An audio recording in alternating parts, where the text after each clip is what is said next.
Division এবং হাইকোর্টের বিচারপতিতে পদত্যাগ করতে হবে।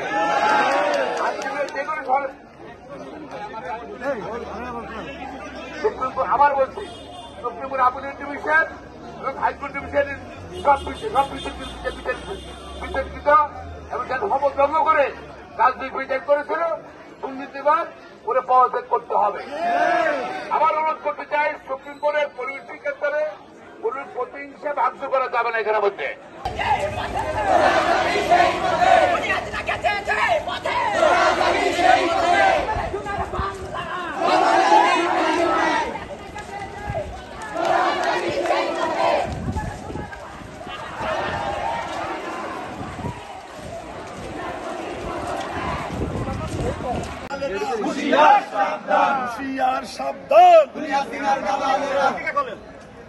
অবিলম্বে চিফ জাস্টিসে ত্যাগ করতে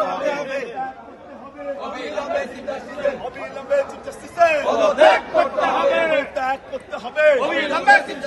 আপিল বিভাগের বিচারপতিদের ত্যাগ করতে হবে। এই সামনে সবাই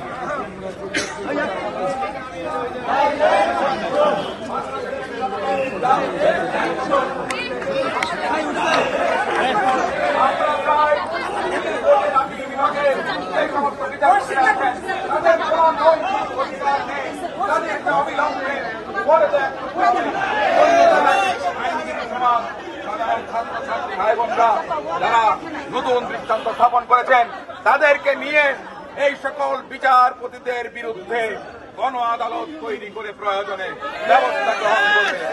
আইনজীবী জনতা সকলকে সতর্ক থাকতে হবে। চারিদিকে নানান ষড়যন্ত্র চলছে, সমস্ত ষড়যন্ত্রকে আমরা নস্যাৎ করে দিয়ে বাংলাদেশ যে দ্বিতীয়বার স্বাধীনতা লাভ করেছে, ডক্টর মোহাম্মদ ইউনূস সাহেব বলেছেন পাকিস্তানিদের বিরুদ্ধে আমরা স্বাধীনতা লাভ করেছিলাম, দ্বিতীয়বার স্বাধীনতা লাভ করেছিলাম। আগে পশ্চিম পাকিস্তানিদের বিরুদ্ধে যারা অন্য দেশে আর নিজের দেশের দালালদের লড়াই করেছি, আমাদেরকে সারা বিশ্বের কাছে পরিচয় দিয়েছে ডক্টর মোহাম্মদ ইউনূস। দ্বিতীয়বার বাংলাদেশ স্বাধীনতা লাভ করেছে, সেই ভিন্ন নরকের টিপটা এখনো ষড়যন্ত্রে লিপ্ত। আপনাদের সকলকে সজাগ থাকতে হবে, না হলে সমস্ত আন্দোলন, শহীদদের আত্মত্যাগ, রক্ত ব্যর্থ হবে। আমরা তা কখনো এটা হতে দেব না, এটাই আমাদের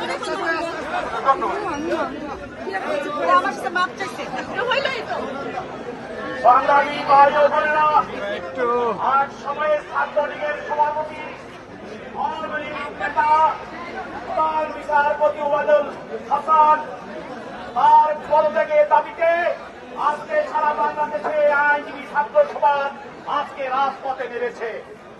আমরা অনতি